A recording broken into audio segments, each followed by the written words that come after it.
Hey, welcome to the Master Your Mix podcast. My name is Mike and Navina, and thanks for hanging out with me today. In today's episode, I'm interviewing James Meslin, aka Jimmy T. If you're not familiar with him, James is an amazing engineer who has worked in both the live sound world and in the studio world, and is most well known for his work with Dream Theater. And with Dream Theater, he's done a bunch of stuff on the road with them, a bunch of stuff in the studio, and he's also worked with a lot of different artists in different genres as well.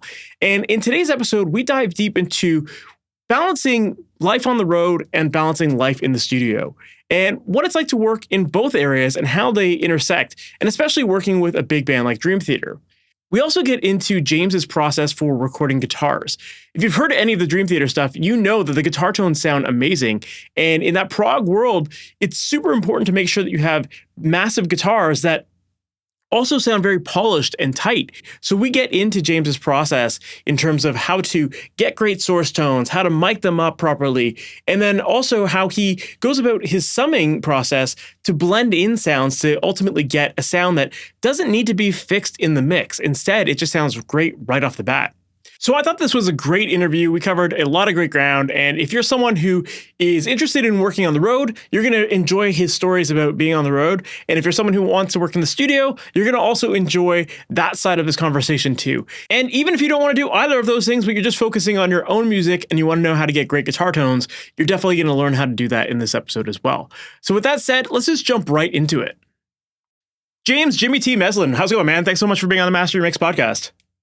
Happy to be here. Thanks for having me.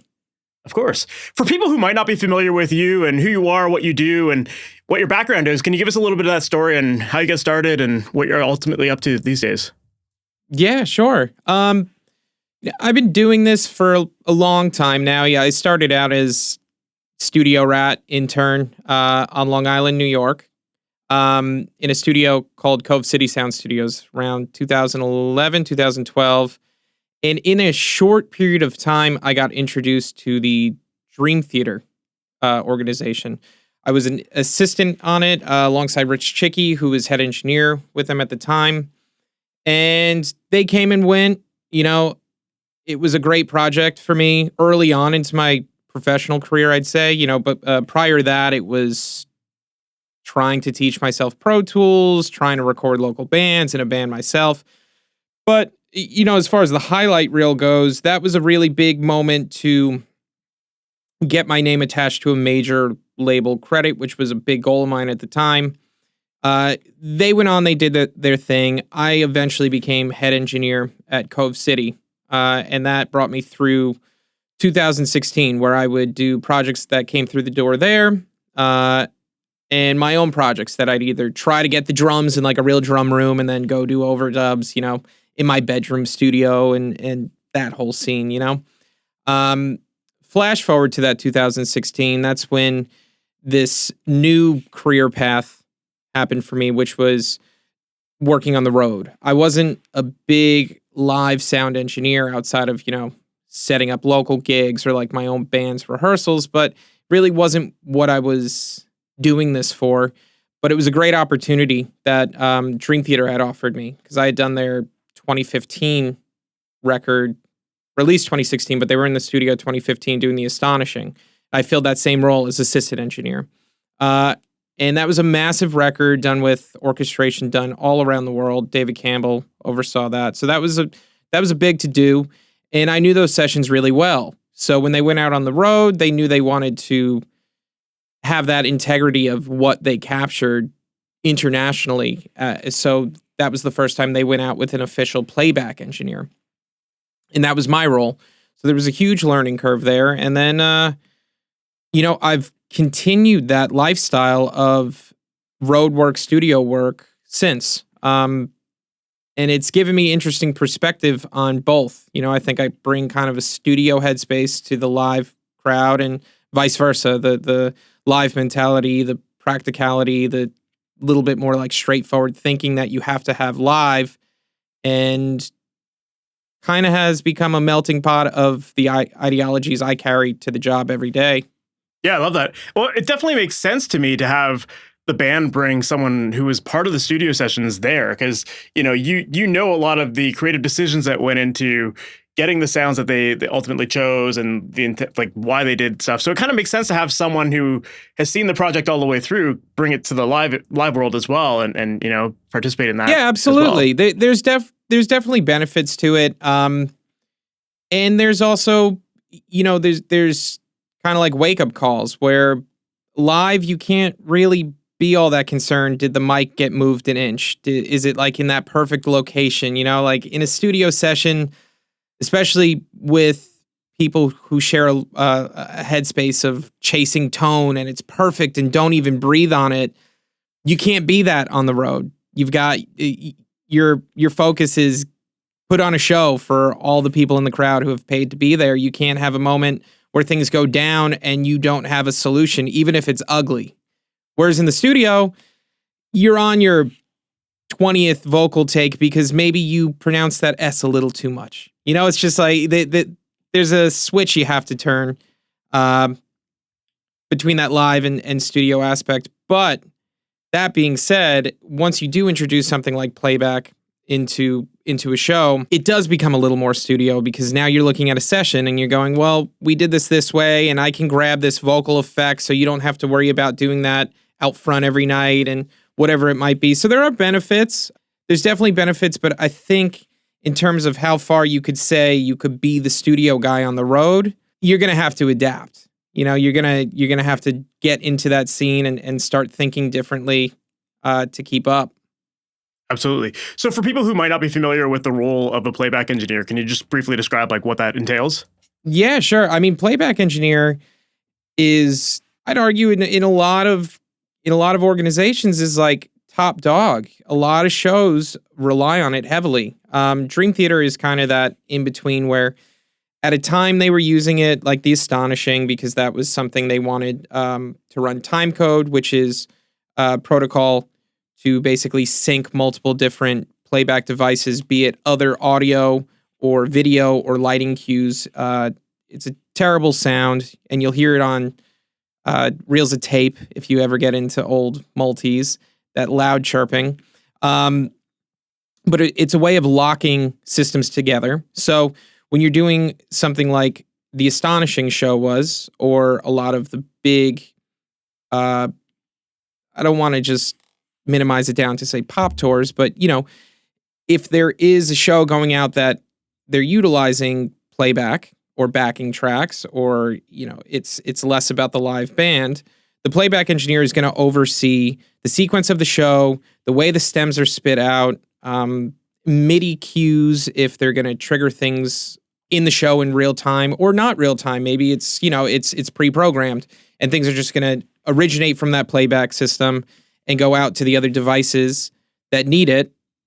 And the show kind of relies on it at that point. So you're taking away that element of spontaneity from the show, but you're executing a show that you can never achieve just by everyone going off feel. So, pros and cons to it. And some people will go, oh, playback's, the worst thing to ever happen. I don't have an opinion on it. I think, we all respect the show the artist wants to carry, and we fulfill our role to execute it.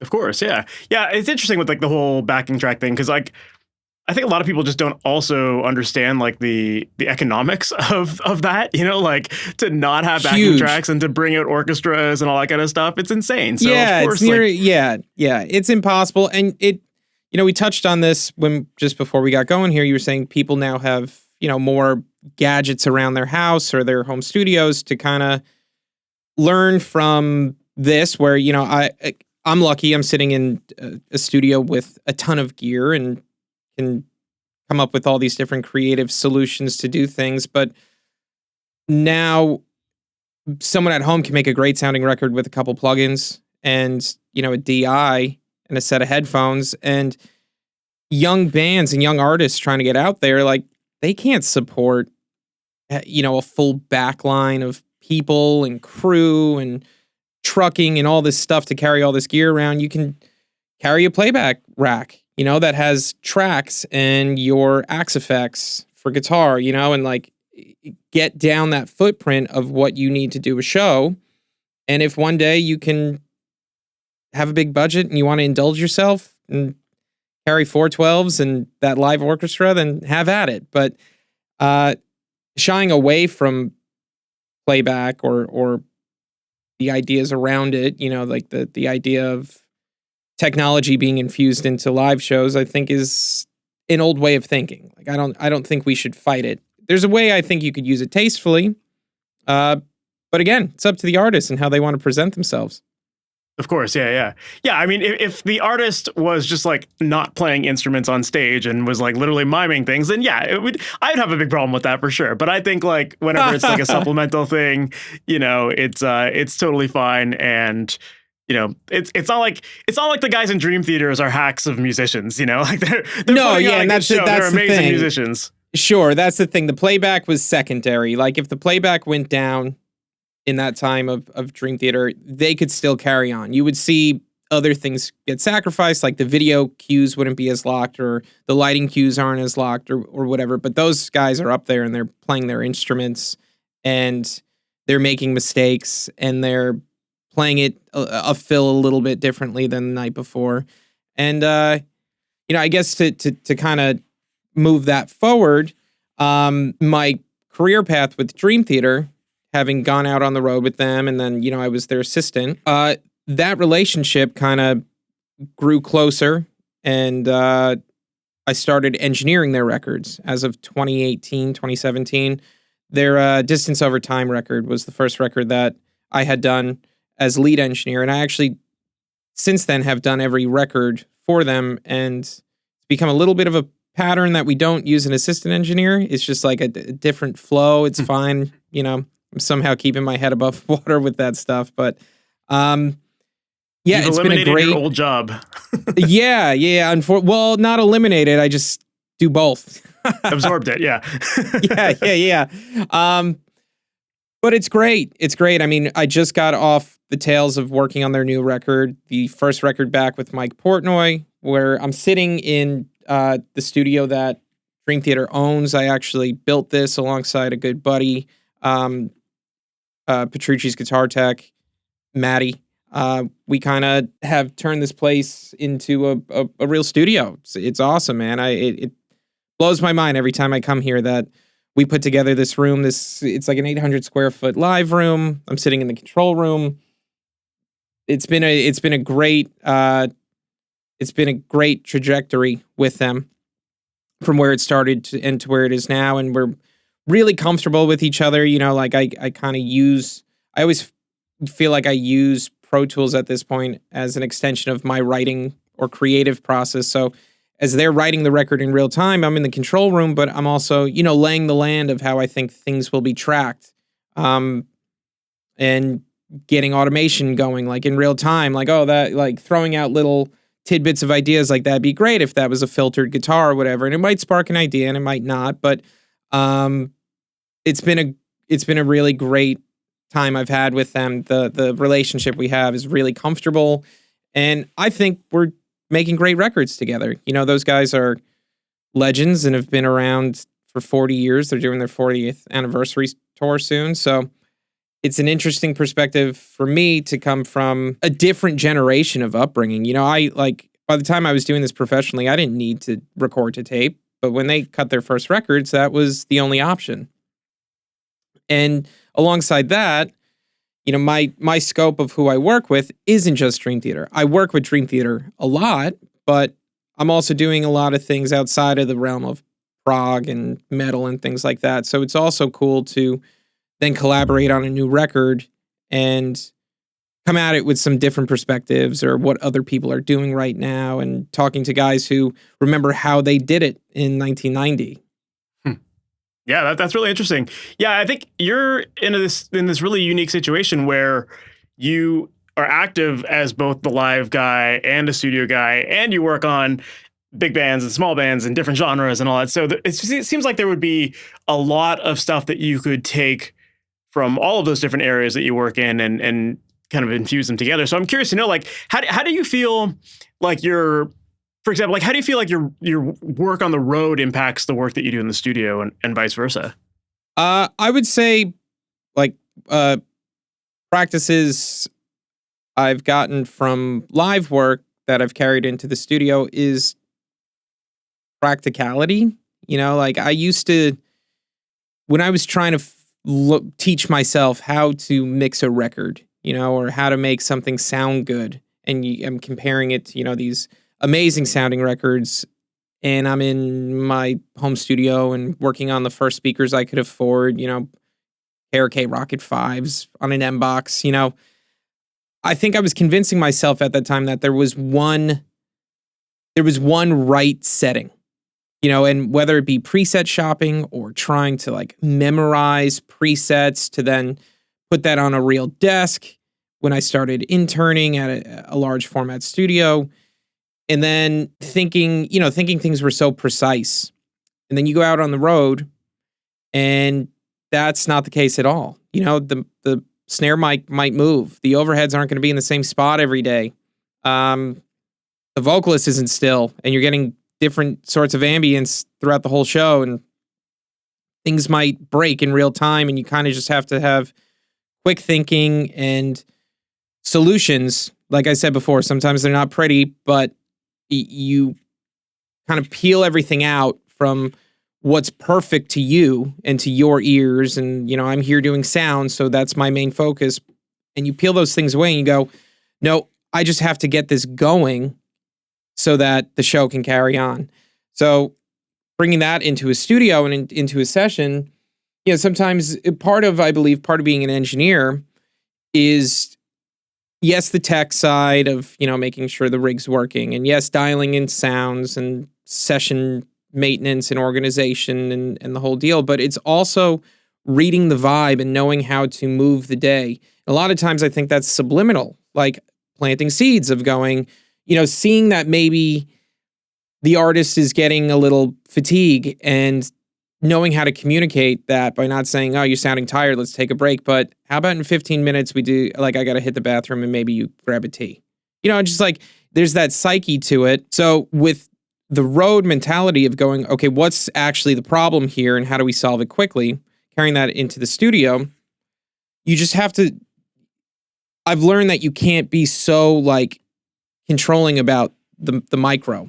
And sometimes you just have to look at the big picture to steer the ship and get the result you need. Yeah, that makes a lot of sense. Yeah, I imagine like speed is just like probably one of those biggest takeaways that you would have where, like when you're live, like you said earlier, it's like the show's just got to move. You can't slow things down to adjust mics and get things absolutely perfect. So, you just have to make quick decisions, commit to them, and right. And you have to like, you can't get in the way. I guess is a better way of what I was saying what I was trying to get at. Like there are times you can't get in the way, especially in a recording session. Like you can only have the vocalist like warm up so much while you're dialing a sound. You can only cable manage your cable path so much before the everyone wants to get in the room and play, or you can only tweak and keep them on standby for so long, or like something happens with your IOs and you need to pull out your converter or like mess with a USB, but the only one you have is too short and you're trying to get it into your computer and now it's like sitting sideways and looks terrible and ugly and messy, but it means you can carry on and that like the session can move, and it might not be your perfect solution, but it's working. And you have to then realize, well, okay, I'll make it better on the back end, but for now we're flowing. Yeah, absolutely. No, that makes a lot of sense. One thing I was curious to ask you about, obviously with being on the road and then being in the studio, both of those jobs can be very demanding. And I read, you said in one other interview that I read, you mentioned that like one of the biggest challenges that you're facing in your career has to do with like that work-life balance. And I don't know if that's changed for you at all, but I'm curious to get your take on that and, how you navigate that. Oh man, that's like, I don't know if I'll ever figure it out.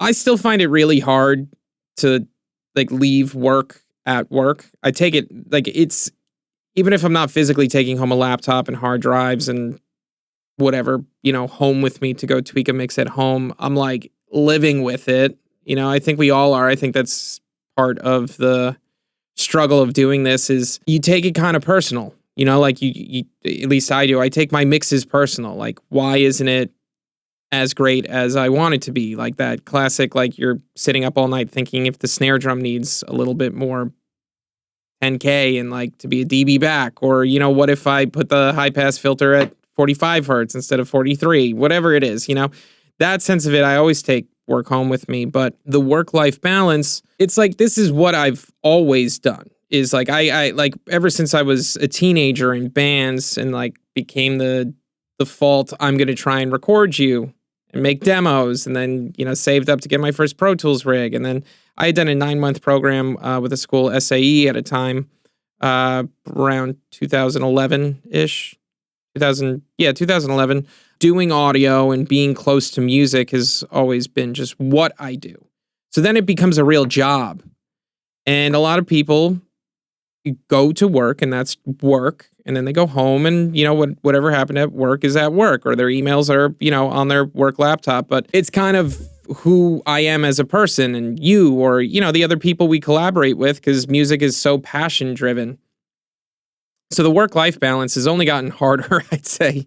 Now I have a wife and 2 kids and, a mortgage to pay and like all old man stuff that when I was, 10 years ago, I was just like, yeah, I'll stay all night if you want me to do in the session. And I still do it. I was at the studio until 3 a.m. last night working on a mix, go home, wake up for like the 7 a.m. shout with the baby. So it's awesome. It's like, there's no balance. You just make sacrifices wherever you need to make it happen. Yeah, you're borrowing time. Like I'll stay late tonight because I feel like I've got it, and then I'll lose a little sleep. But that means I could spend an extra hour at home with the family, and then I'll come in and or I'll leave early tonight. Then I'm up earlier and I'm with them, and I'll get to the studio earlier. It's all just trading time and always trying to keep your head above water. At least that's I think there are people who are a lot better at it than me, but I can't you just pick your battles. I can't break the cycle. Yeah. Yeah. Yeah, it is like I find it the same way. It's like we just love music. It's like for me, it's like my hobby is like literally sitting in front of my computer playing with my gear. So why wouldn't I be working on it? Right. Yeah. So like what at that point, what constitutes work and what constitutes passion? It's like it's hard to differentiate, except for the fact, I can't speak for everyone, but like audio and engineering, live, studio, whatever it is, that is how I make my living. If I'm not actually doing it, I'm not making money. And if I'm not making money, I'm not supporting my life, my family's life, whatever. So it is work, but it's hard to explain to people who aren't in it and like grew up with it and do it or are doing it because it came from a place of passion. It's hard for them to understand why you maybe are going to be late to the party tomorrow or going to miss it or whatever. It's an interesting career that is just hard to draw lines between I'm doing this because I want to or I'm doing this because I have to. Yeah, absolutely. Yeah, absolutely, for sure. I'd love to shift gears and talk a little bit about some of your production techniques and stuff. And when I listen to your productions, like one of the things that really stands out to me is your guitar tones. And I think you do a great job of getting great guitar tones. And I think for a band like Dream Theater, you need to have great guitar tones, But I'm curious to know, like, can you walk us through like a typical process for getting your guitars mic'd up and, getting great tones? Yeah.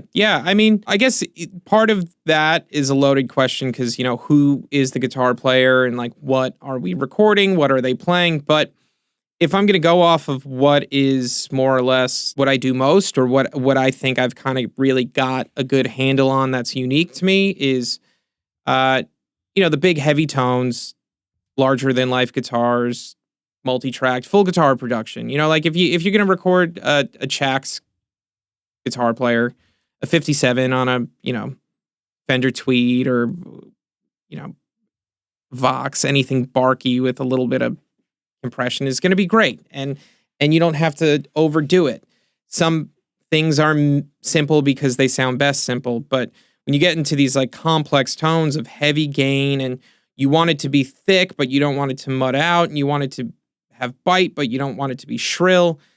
That stuff is a little bit harder to get. And, it's tone is in the fingers, tone is in the guitar, in the amplifier. There's all these things that go into it, before it sees the microphone. So having an ear tuned to just knowing, what will translate in a track when you're dialing a tone and picking a cabinet and all that is a huge part of it, like people do the whole, like, can't fix it in post, don't fix it in the mix, but you also can't fix it with the mics. You can't, like, you got to be recording a source that sounds good to you, or it sounds good. I hate using the word good because sometimes I think it's just like what you're going for is what's appropriate. Sometimes a really bad guitar tone is the coolest thing in a track. So I'll rephrase, and you're doing things with intention. You're not guessing about it. You're not hoping it's going to work out in the end. You're making decisions and recording it with intent. So that's like, I can apply that to guitar, but I can apply that to anything. Like when I'm tracking a record, I don't like to work in hypotheticals at all. Like I really want it to sound 85% mixed, or, like these are the sounds. It's not going to go to the mix stage and be reinvented. You're just going to now put on your mixer hat and approach it as a mixer. So more aggressive in your processing, or whichever way you want to go with it. But the sounds are the sounds for a reason. They're working, they're translating, and it's intentional. So going back to guitar, I've gotten into a habit now for a few years to put a couple mics on the amp. It's usually, I've done as much as like 4 microphones on a cabinet, plus a room mic or something. But just talking about close mics, I'll put a couple different microphones on it. And sometimes they're microphones like I know are going to be great. I know the sweet spot. Sometimes it's mics I'm not using, I haven't used before. I just want to try them, or whatever it might be. If I'm just experimenting with a new approach that I've been seeing and looks cool. But I'll throw a couple mics up. I usually like to tick a couple boxes that there's a condenser, there's a ribbon, there's a dynamic. And I'll get them into preamp channels. And then those preamps will all feed a summing mixer. If I was on a console, which I'm not, because the Dream Theater studio that we've put together is hybrid. So it's all outboard gear and Pro Tools based. But we have a lot of cool outboard, and one of those pieces is a Phoenix Audio Nicerizer. I think it's the Mark II version, but it's a 16-channel summing mixer. So what that does is it takes 16 mono channels, and you could feed it into it. It's got pan knobs on it, left and right, and like a +8 tap to hit the transformers harder.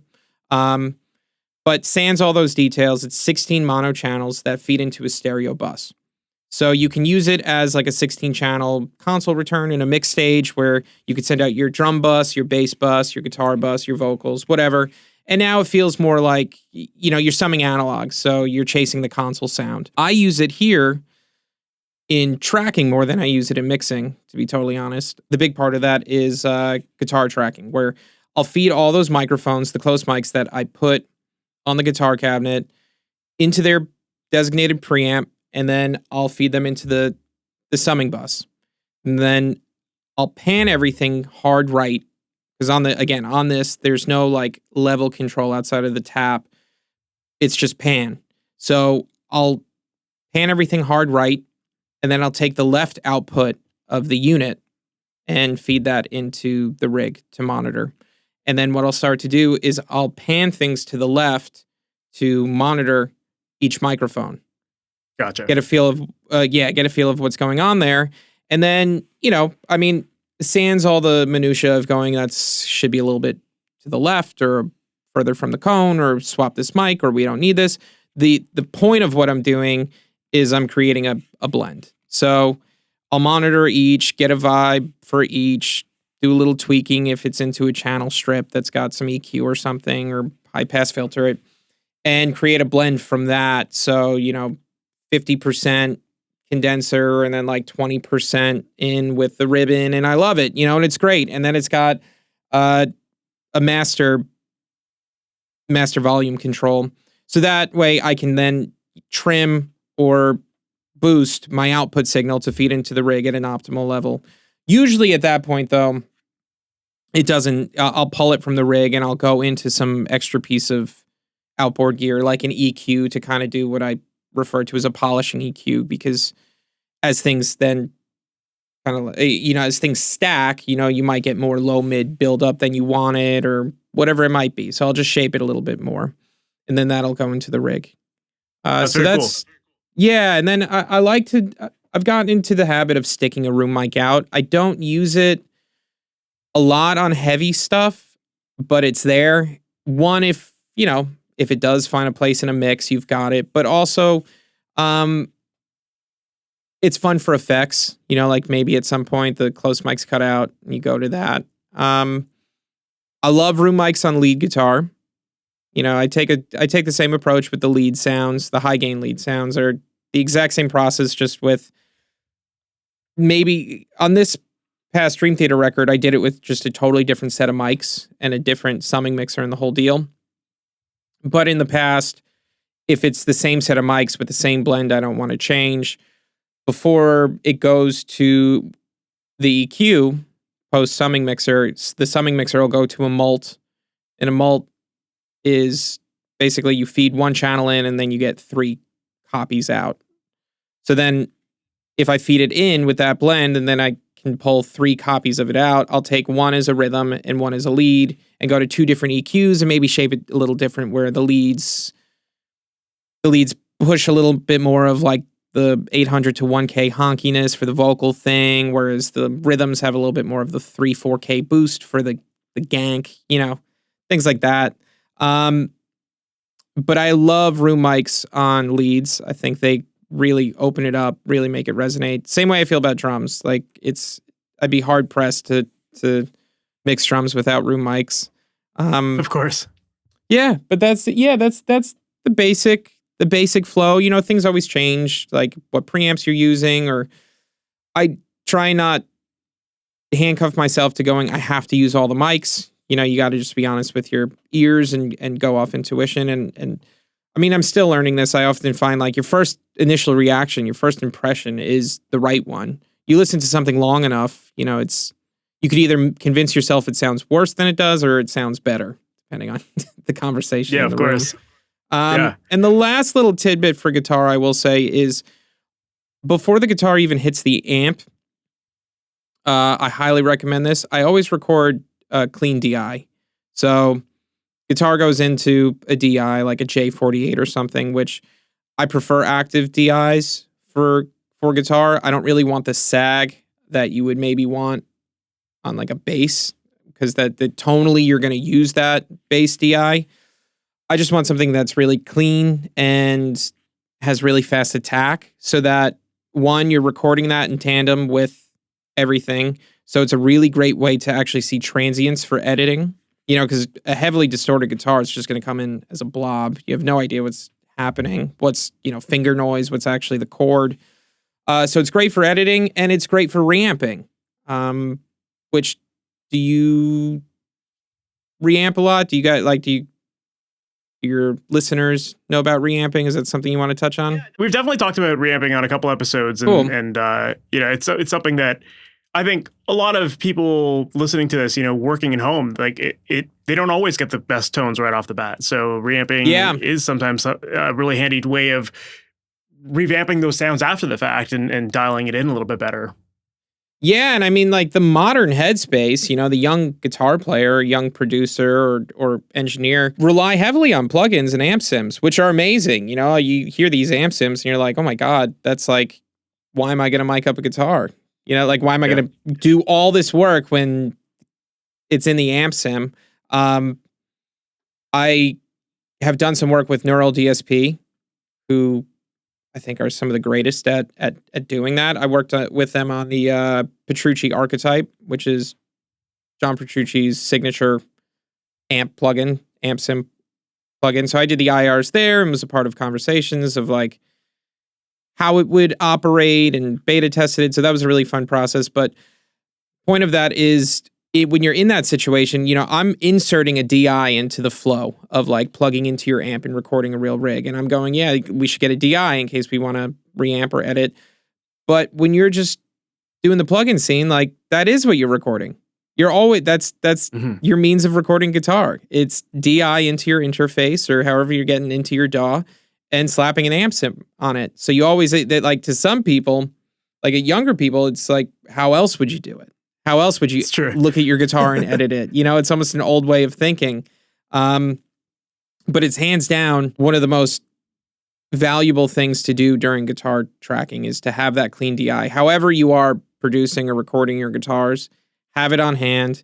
Even sans the editing thing, like you can send it to anyone in the world or take it to any studio in the world, and you have that file to go, let's just hear it through a Mesa. Let's just hear it through an Orange, through a Fender, whatever. You know, you can always get a new sound out of that. Yeah. Well, there's a whole bunch of different things that you brought up in what you just said there, and I think they're good topics to just go back on. And number one is like, you obviously put a lot of effort and passion and care into dialing in those sounds and getting things right at the source. And the fact that you even go to that extent of having the multi mics and the different summing, like the summing mixers and getting everything dialed in that way, I think that's something, it's kind of a lost craft to some degree. A lot of people, they like kind of like you just talked about there too, where like people will just throw a DI in and wait for the amp sim to do most of the heavy lifting, right? But I think like taking the time to get the right sound at the beginning and focusing on those little details that really can solidify the sound so that in the mix, you're not trying to change it. I think that's a really important thing. So I'm glad you touched on that. And the other thing that you mentioned too, with the multi-miking, I kind of wanted to touch on that too, because, I think that when people are getting started, they see multi-miking as like almost this, it's like the more mics you throw on something, the better it's going to sound. And I think that it can often go the opposite way if you don't know what you're doing with it. So, I was wondering if you could talk about that multi-miking approach and like what's your philosophy behind it? Like, why do you choose to use with the multi-mics, and like what are you listening for when you're combining different mics together? Sure. With guitar and specifically, like a heavier tone, high gain, you have to think about how complex that sound is. Like all those harmonics and resonant frequencies, the tonality of the amp and the speaker cabinet alone is incredible. It's like, it's a beast oftentimes. So the multi-mic thing comes from a sense of every microphone having a different flavor, and that's also going to be placement dependent.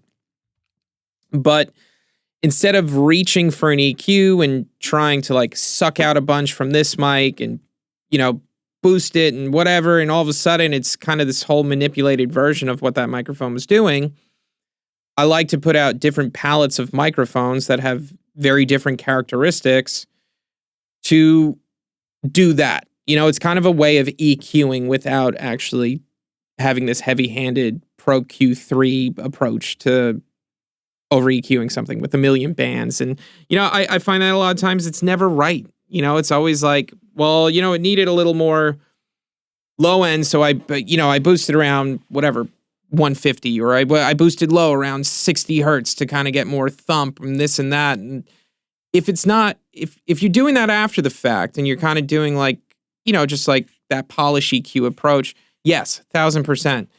But it is hard pressed if you're in the moment, you can still make it right without doing all that. I really believe that's when you're going to reach for those things of adding extra mics, or I believe that's my preference, is to add the extra mics and utilize it as a means of EQ. You're not manipulating what's actually coming out of the cabinet. Those microphones are picking up what they're picking up. It's true to them. There's no introduction of phase, of manipulating frequencies and changing the scope of how that mic sounds. Now, I'll do some light EQing, within reason. Like, a guitar above 12K, there might be a lot of nastiness, so you shave that out or something, but I'm not trying to make the microphone sound different, all that different from what it's doing. Some light shaping, and then you take those different flavors, like a ribbon's going to be woofy and thuddy, and we just need a touch of it, versus going, where is that frequency? Well, okay, in this song, the song's in, drop D, and it seems to be resonating around here, but now that we're in this song, it sounds thin again, or now it's woofing out too much because I've taken a strategic approach of boosting this frequency a ton, whereas the microphones, no different. They're just going to pick up what's being thrown at them. So using it as a means of EQ is kind of my ideology about it, is to it's the most pure way of shaping the tone without, like I said, the scooping and pushing and filtering and all of a sudden, I don't know, maybe you should have just gotten a different mic. That makes a lot of sense. As far as getting that like big wall of guitar sound, what's your take on like layering guitars? Like, are you the kind of guy that likes to like double track or quad track or whatever? Like, what's your normal approach there? I mean, I double track like all the time, like stock, nothing crazy, hard left, hard right. And sometimes if something needs a lift, do a quad or something, maybe change the tone a little bit, make it have purpose, maybe it's played up an octave or something. I mean, that's really dealer's choice in the moment, but I don't go into things going, we need to quad track it from the start. I usually am just like a hard left, hard right.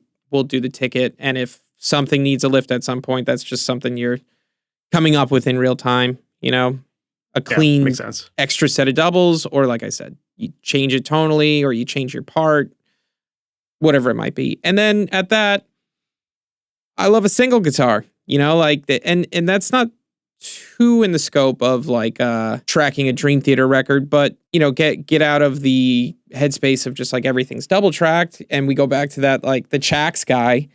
He's not double tracking anything. He's sitting in with one microphone on his amp and just kind of playing some syncopation and a couple chords, and it's great. And it just sits like a little bit to the left, and the verb returns on the right, and it's perfect. So I wouldn't say anything I'm saying about, like the way I'm speaking about guitar, it's not true to every situation. It's kind of like everything has to be appropriate to what you're working on. Of course.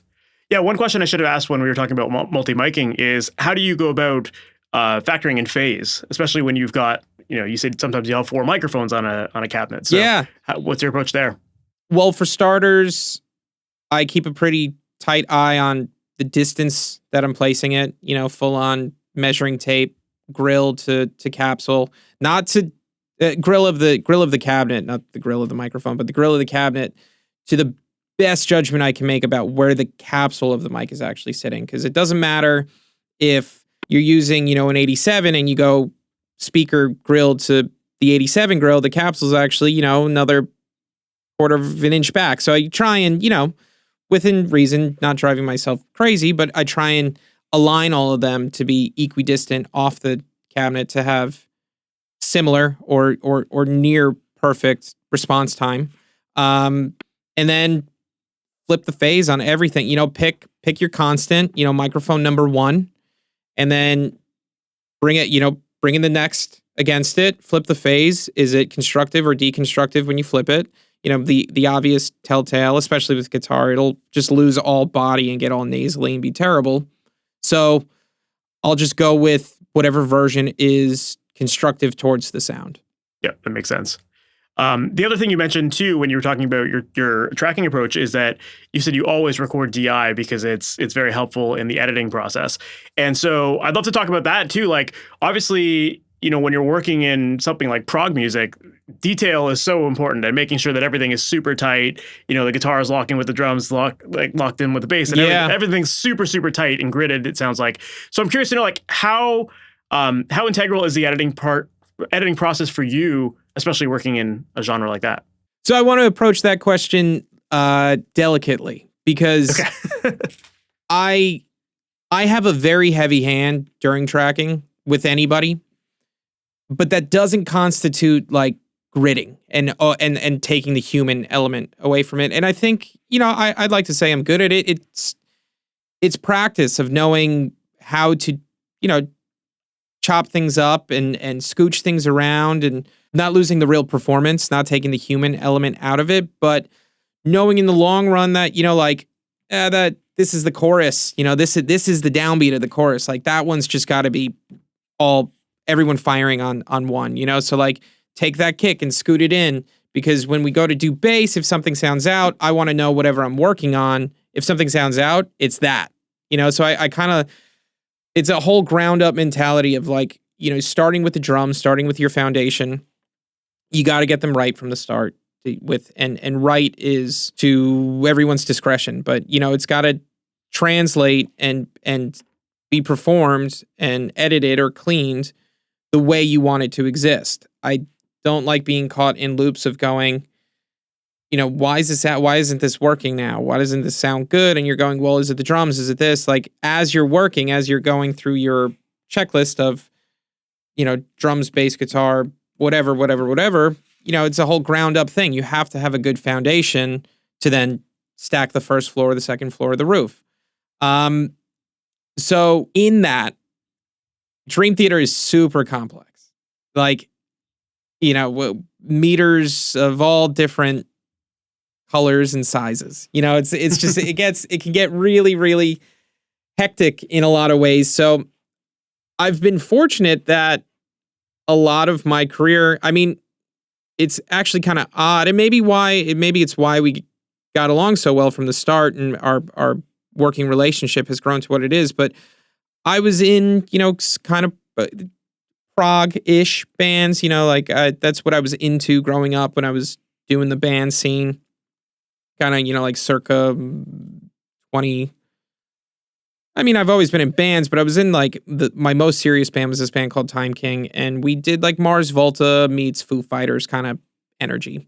And that was, in the time that I got introduced to Dream Theater. So my ears always gravitated towards it, and I kind of had this like practice of how I wanted records to translate. To what degree do you like, how edited do you want that to sound? How modern, or how raw? So with Dream Theater, it gets really complex at times, and if it's not tight, it's not going to translate, especially on a studio record, So I use editing not as a means of rescuing a performance, but when it's right, when they've put it down and it's right, I'll just go in and clean. It's like I'm not going to take a bad performance and recreate it. No one settles for that. But we are in the studio trying to make a record that's going to last forever. So when it's appropriate, yeah, a little bit of nudging or whatever it might be. Like I said, the drums in this hole before the bridge, the drums would never just cut off to complete silence, but maybe I'll just mute it because the way it translates on a record, that silence into a big hit, it slaps, otherwise the cymbal decay kind of doesn't do the effect, so you can indulge in the studio and do those types of like chopping and tricks to just enhance the record, but you have to approach it especially with a band like Dream Theater or to each their own with their artists, but I don't like taking the human element out of it. It shouldn't be every eighth note is to the eighth note of the grid, in my opinion. There should be that natural character of what's happening. And plus, these guys are so stellar. It's like, I'm splitting hairs here, but nonetheless, the scope of that is true to anyone I work with.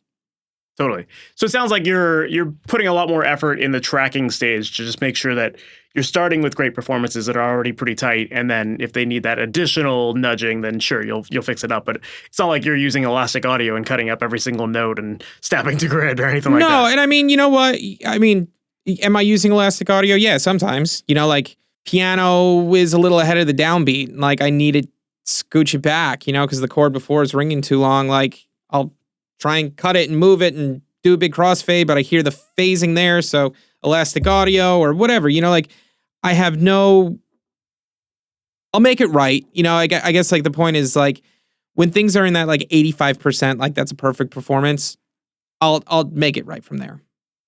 Yeah, that makes a lot of sense.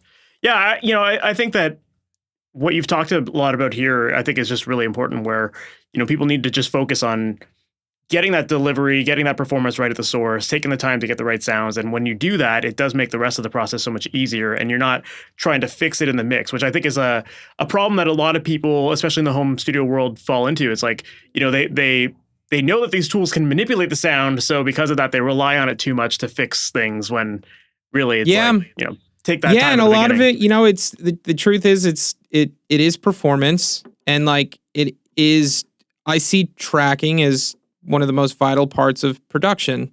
You know, like I've been in situations where I'm receiving files for mix and, you know, there's noise ahead of the guitar entrance or there's bass kind of rumbling on the slide off or something. Like I take a really, really close eye to detail on that. You know, like tracks should be clean and the performance will then translate into the mix the way I think everyone's hoping.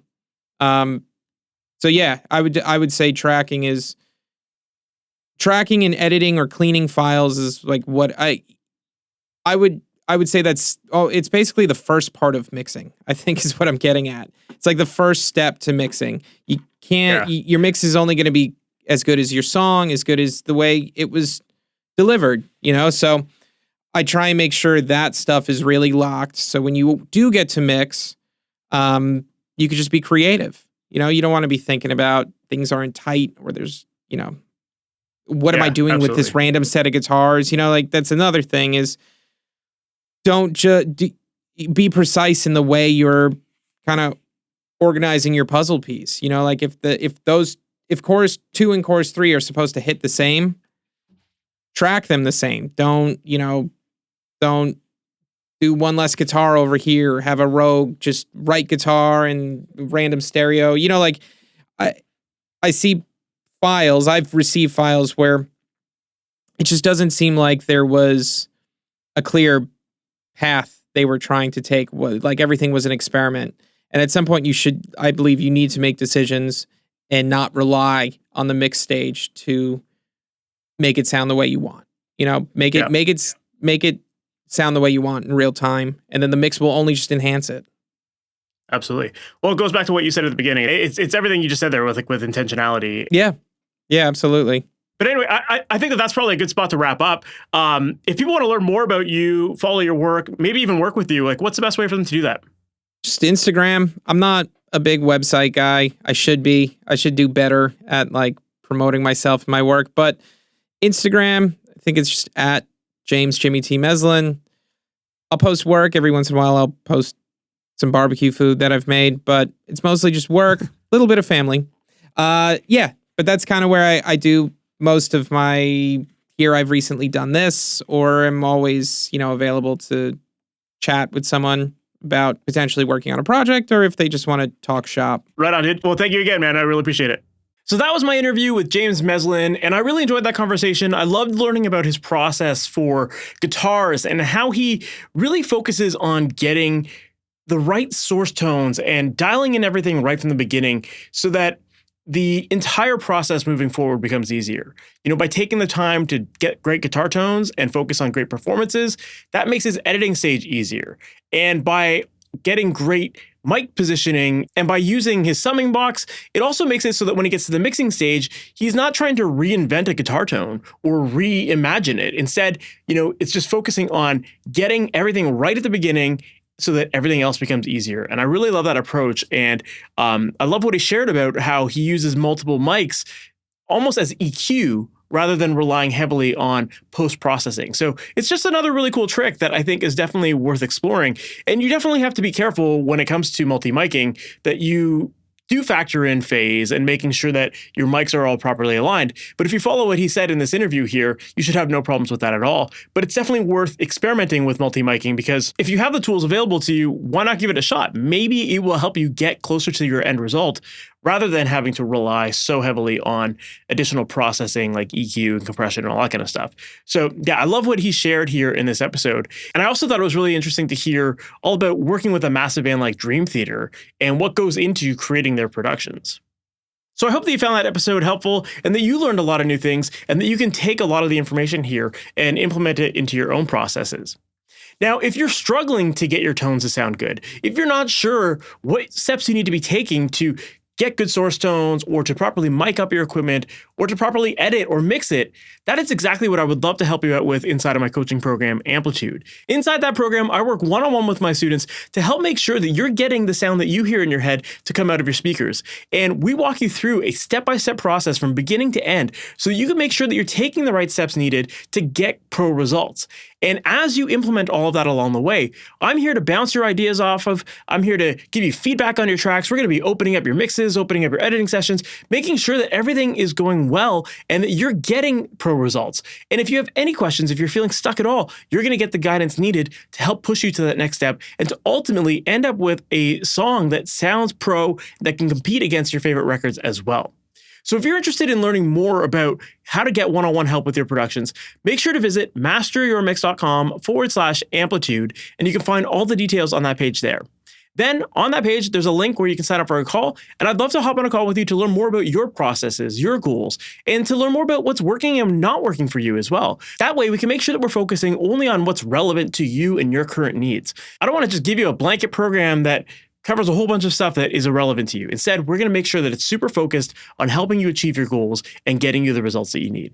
So once again, make sure to visit MasterYourMix.com/amplitude, and you can find all the details on that page there. And with that said, we've reached the end of this episode. Thank you so much for sticking around to the very end, and I can't wait to chat with you in the next one. We'll talk soon. Take care. Thanks for listening to the Master Your Mix podcast. Please make sure to subscribe on your favorite podcast app and leave a review. If you have any questions or comments for the podcast, send an email to questions@masteryourmix.com. And for more information on how to create pro recordings from your home studio, visit MasterYourMix.com.